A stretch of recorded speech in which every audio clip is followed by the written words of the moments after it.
Jesus. Irmão, nós temos visto que, por mais que nós queremos nos expressar a respeito do que os profetas passaram, a respeito do que Cristo passou, a respeito do que os apóstolos passaram, nós não vamos chegar nem perto. Porque eu estava lendo que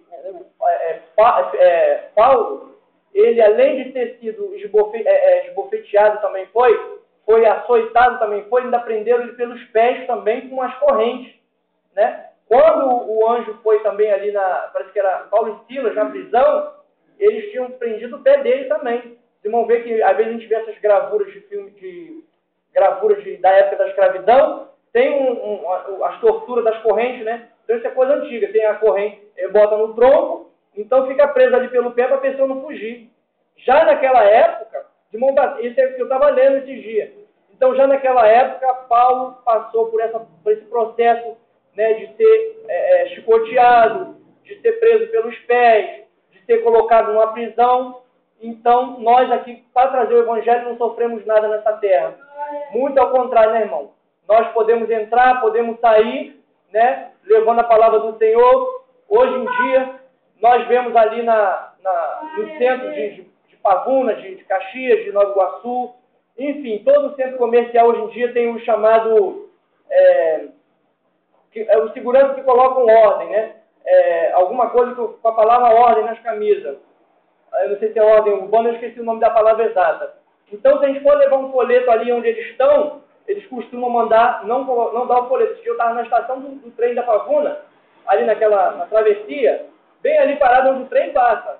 O rapaz veio e falou assim, não pode dar folheto aqui. Eu falei, mas aqui é onde o trem passa aqui, não, mas aqui também não pode. Então, esse é um meio também de impedir, né, de que a gente venha levar a palavra do Senhor. Então, isso é proibido mesmo. Na rua. Ali em São João de Meriti, ali não tem aquela travessia, onde o trem passa, que às vezes a fita dos carros tem que parar? Eu estava ali. Então, ali é um lugar, além de não ter loja do lado, né, ali é a estação do trem, onde passa mais gente, não podia nem ali. Então, esse dia em Caxias, também o segurança disse que não podia também. Então, eu acho o seguinte, quando eles fazem essas leis, né, essas leis de colocar alguém ali como segurança, eu acredito que colocar ordem não é impedir que a pessoa venha fazer a obra de Deus. Colocar ordem seria se, de repente, está ali vigiando as lojas, né, colocando ordem, né, para que as pessoas vejam que tem pessoas tomando conta para não ter um roubo de um produto. Então, para isso que eu acho que serve esse segurança de urbano, que é aquelas camisas azul, que fica ali na Pavuna. Mas nós, né, temos que fazer, a Bíblia diz que nós temos que obedecer à lei dos homens, não é verdade? Então eu falei para ele, olha, segundo a Bíblia nós temos que obedecer à lei dos homens, então se você está mandando sair, eu vou sair. Quem sou eu para poder chegar e querer contender e arrumar um problema? Mas, irmãos, tirando esse incidente do que eu estou dizendo, nós temos liberdade, as igrejas estão aí com as portas abertas, não é verdade? Nós temos a segurança de estar na presença do Senhor, de louvar, de glorificar, de ir para nossas casas de segurança. Já na Índia, além de eles tocarem fogo nas igrejas e fazerem barbaridade com as pessoas evangélicas, prendem. Na China ou no Japão também, eles prendem também os crentes e diz que tem muitas torturas. Então, já no Paquistão, esses dias, eles mataram vários médicos que estavam ali prestando um serviço solidário, né, de dentista com seus ajudantes, porque quando, eu creio que foi a Al-Qaeda, quando chegou, eles acharam as Bíblias. Então eles julgaram eles e condenaram como se estivesse levando o Evangelho para dentro do país deles e matou todo mundo. Foi a justificativa que eles deram. Por que eles morreram? Porque estavam pregando o Evangelho. Então os irmãos veem que não é em todo o país que a gente chega e vai entrar para levar a palavra. Quando a pessoa é enviada para fazer a obra em outro país, ela já vai, né, orando ali, jejuando, não é verdade? Sabendo que a obra é espinhosa. Né? Então, cada um de nós, qualquer posição que nós temos dentro da igreja, as irmãs do círculo de oração, as irmãs que oram, as irmãs que... Enfim, todas as pessoas que têm uma posição na presença do Senhor, têm um preço a ser pago. Os irmãos vê, o nome de uns discípulos não estão na Bíblia, a Bíblia não é uma palavra que ficou eterna. Desde o Gênesis ao Apocalipse, o julgamento ainda nem houve ainda, já estamos com o julgamento expresso aqui nessa palavra. E, no entanto, os discípulos, que têm seus nomes escritos na Bíblia, está dizendo, até esta presente hora, sofremos fome, sede, estamos nus e recebendo bufetada e não temos pousada certa. Está vendo, irmão? versículo 12 do capítulo 4 diz: e nos afadigamos, trabalhando com nossas próprias mãos, somos injuriados e bendizemos, somos perseguidos e sofremos. Quando nós lemos aqui no livro de Mateus a respeito da ressurreição de Cristo, né, os irmãos sabem que antes da morte de Cristo houve aquela santa ceia ali e o Senhor falou: essa é a nova aliança, né? Aleluia. É o meu sangue derramado por muitos. Então, quando Cristo ali estava selando aquela nova aliança, né? Que Deus fez a aliança com Adão e Eva, Deus fez aliança com Noé, Deus fez aliança com Abraão, Isaac e Jacó, Deus fez muitas alianças na Bíblia, terra. Mas Jesus também tem feito uma aliança com a igreja, e o sangue da nova aliança, nós temos participado dessa comunhão. Como é difícil estar na comunhão com o Pai, com o Filho e com o Espírito Santo. Muitas das vezes nós vemos rumores de alguém que diz que vai se batizar nas águas. Às vezes a pessoa não chega nem a passar pelas águas porque ela já corre antes, não é verdade, terra? Mas muitas pessoas, assim que se batizam nas águas, também já saem da igreja logo em seguida. E outros, né, irmão, porque quando Jesus Cristo falou a respeito da carga espiritual que Moisés sentiu, né, ali com aquela multidão atrás dele, ali, aquela responsabilidade, também tem uma carga espiritual para aqueles que andam de acordo com a doutrina, de acordo com a palavra de Deus e que andam em comunhão com a igreja. Então, muitas das vezes, quando não é avisado para o novo convertido, quando ele não passa por um processo de estudo, ele pode chegar desavisado e pensar que só vai ser flores, quando tem até música aí de pastor que não prega os espinhos também, né? Então, se pregar só as flores, quando vir a prova, a pessoa não aguenta. Então, tem ministério, tem o dom espiritual e tem o dom ministerial, que é uma visão espiritual que Deus dá para as pessoas que administram uma igreja. Então, muitas das vezes, o membro, ele tem aquela visão ali limitada, mas a pessoa que Deus coloca como dirigente, como pastor, ele já tem uma visão do que está acontecendo dentro da igreja, que Deus dá o dom. Não é verdade? Que a Bíblia diz que Deus não dá o Espírito por medida. Mas nós sabemos que, às vezes, o cargo que para a pessoa que é nova convertida é um cargo do ministério, para a pessoa que está no cargo é uma carga. Eu me lembro nos anos 97, quando me colocaram como dirigente da mocidade, e um desses dias o Senhor falou para mim assim: eu vou te tirar essa carga, terra. Então, através dessa palavra que Deus me falou, eu entendi o quê? Que o cargo não é só um cargo, é uma carga também. É uma responsabilidade. E quando eu cheguei na igreja, eles falaram assim: irmão, sabe quem é o falecido pastor, que faleceu, o pastor Juca? Na época ele era junto com o pastor Geraldo, ele falou assim: irmão, nós vamos botar outro como dirigente da mocidade. Eu falei assim: irmão, Jesus já falou comigo já. Mas Jesus não falou que ia tirar você vai deixar de ser o presidente da mocidade. Jesus, vou tirar você dessa carga. Porque é uma responsabilidade. Já viu como é que os jovens são rebeldes? Eu falava assim: irmão, vocês vão ler o capítulo de Provérbios, vamos ler o livro de Provérbios esse mês, vamos começar pelo capítulo 1. Não leram nem o primeiro capítulo. Quando eu chegava para perguntar, ninguém tinha lido. Então a gente fica naquela preocupação de querer levar a pessoa para aquele caminho ali, né? Então quer dizer que cada divisão que tem dentro da casa do Senhor é uma responsabilidade. Então os profetas, quando o Senhor Jesus falou, essa é a nova aliança, né? Ele também falou: você vai beber o cálice que eu vou beber para estar na posição que eu estou? Não foi o que Jesus falou?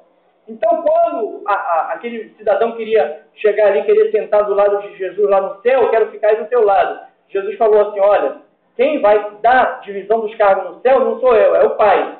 Mas você vai beber o cálice que eu vou beber? Então, quer dizer, que Jesus bebeu aquele cálice, então ele deu a entender que para estar na posição que ele estava, tinha um cálice para beber, terra. Então, cada uma pessoa na presença do Senhor tem uma responsabilidade. A carga é grande, o cargo é de responsabilidade, mas a carga é o peso da responsabilidade, né? Então, muitas das vezes, com o olho material, nós não estamos vendo esse peso da responsabilidade. Mas com o olho espiritual, se nós formos ver por que nós estamos afrontados, por que nós estamos perseguidos, por que nós estamos injuriados, como nós lemos aqui, né? Afrontado, injuriado, né? Foi 1 Coríntios que nós lemos. Até a presente hora sofremos fome e sede, estamos nus, recebendo bofetada e não temos pousada certa. Nos afadigamos, trabalhamos com nossas próprias mãos, somos injuriados e bendizemos, somos perseguidos e sofremos. somos blasfemados e rogamos até o presente momento, chegando a ser como o lixo deste mundo e como a escória de todos. Então, o que foi colocado a nós nessa noite, que cada uma pessoa que toma uma posição diante do Senhor, ele não é simplesmente chegar e falar assim, eu sou esse irmão tal. Tem uma responsabilidade, uma posição que a gente vem a seguir. Então, se Deus escolheu alguém para dar o espoleto ali, tem uma responsabilidade. Porque os irmãos, imagina, os irmãos vão estar ali na rua, né, no lugar onde tem pessoas libertas e não libertas, assim como pode vir alguém que vai falar uma palavra bonita, pode chegar alguém também para querer bater lá no meio da rua. Né? Porque quando Jesus estava em um certo lugar, eu vou achar aqui rapidamente a palavra, os endemoniados, quando via Jesus, eles manifestavam e já vinha correndo na direção de Jesus, porque ele estava cheio do Espírito Santo, porque ele era o Filho de Deus, não é verdade? Então, os irmãos vão ver ali sobre os Gadarenos, essa passagem é impressionante, porque quando Jesus estava passando, veio chegando, eles vieram na direção de Jesus, né? E falaram com Jesus. Que temos nós contigo, né? Gadarenos. Então os irmãos vê aqui na Mateus 8, 28. Né? Vamos ver aqui, né? 8, 28. Glória a Deus. Então, Mateus 8, 28. Os endemoniados Gadarenos. E tendo chegado a outra margem, a província dos Gadarenos, saíram ao encontro dois endemoniados. Capítulo 8 de Mateus, versículo 28. Vindo dos sepulcros tão ferozes eram que ninguém podia passar por aquele caminho. E eis que clamaram dizendo, que temos nós contigo, Jesus, Filho de Deus, vieste aqui nos atormentar antes do tempo? Então, quando Jesus chegou, ele não estava fazendo a obra dentro do templo. Jesus estava, e tendo chegado a outra margem, a província dos Gadarenos. Então, ele estava fazendo a obra na rua. Né? Porque a Bíblia diz que quando Jesus passava, era uma multidão que se aglomerava. Então, Jesus não estava dentro do templo. Ele estava na rua. Então, eles vieram e eles que clamaram dizendo, que temos nós contigo, Jesus, Filho de Deus. Viestes aqui atormentar-nos antes do tempo. Então, os irmãos veem que quando nós estamos fazendo uma obra externa, nós temos, uma chamada para cada um que for fazer essa obra. Tanto no hospital, quanto no presídio, quanto na rua. Porque se chegar ali na carne e acontecer um incidente desse aqui, como é que vai resolver? Não é verdade? Vai ter que vir na igreja, ligar para o pastor tem que ir lá. Então tem que estar, é uma posição que tem uma responsabilidade, não é verdade? De repente a pessoa mandar aquela palavra, se a pessoa estiver na cara e querer contender também. Então o Filho de Deus nos chamou para uma responsabilidade. Responsabilidade essa que é individual e intransferível. Né? Não podemos pegar e achar que vamos transferir a nossa responsabilidade para o nosso próximo. Eu me lembro que quando o pastor, irmão Luiz, né, quando o irmão Severino vinha para cá com o irmão Luiz, saiu, o irmão Luiz saiu e o irmão Severino veio. Nessa época, né, irmão Luiz? O irmão Luiz já estava, acho que estava aqui ainda entregando revelação, né? Naquela época. Então, daquela época para cá, o irmão Luiz estava dando testemunho aqui, que aliás está gravado, né? Não tem como voltar mais atrás, que eu pensei que não estava gravando aqui no gravador, mas estava gravando. Então o irmão Luiz estava dando testemunho aqui que ele passou aquele processo porque ele deixou a posição que Deus colocou ele. Então não é só uma posição, é uma responsabilidade que Deus coloca. Não é uma coisa que um homem, a mulher, a criança, o pastor, o dirigente fala assim, ó, eu quero você nessa posição. Deus que colocou terra. Então eu me lembro interessante que tinha um irmão que ele falou que quando tem uma briga dentro com uma criança no meio do casal, o pai chega e fala para a criança, senta ali que você está de castigo. Então, o pai deixou aquela hora do castigo e vai trabalhar, a mãe vai e tira a criança do castigo. Quando ele chega do trabalho, que ele vê a criança fora do castigo, aí não é mais o problema, não é mais com a criança, agora já passou com a mãe que tirou do castigo. Então, terra, assim somos nós na responsabilidade com Cristo. Né? Se nós sair da posição, às vezes, vamos lá orar por fulano, está lá no leito. Mas vai lá botar a mão para Jesus tirar do castigo, não é verdade? Aí vai ser duas pessoas com problema, né? A que está deitada e a que foi lá orar. Amém? Vamos glorificar o seu caspado. Aleluia.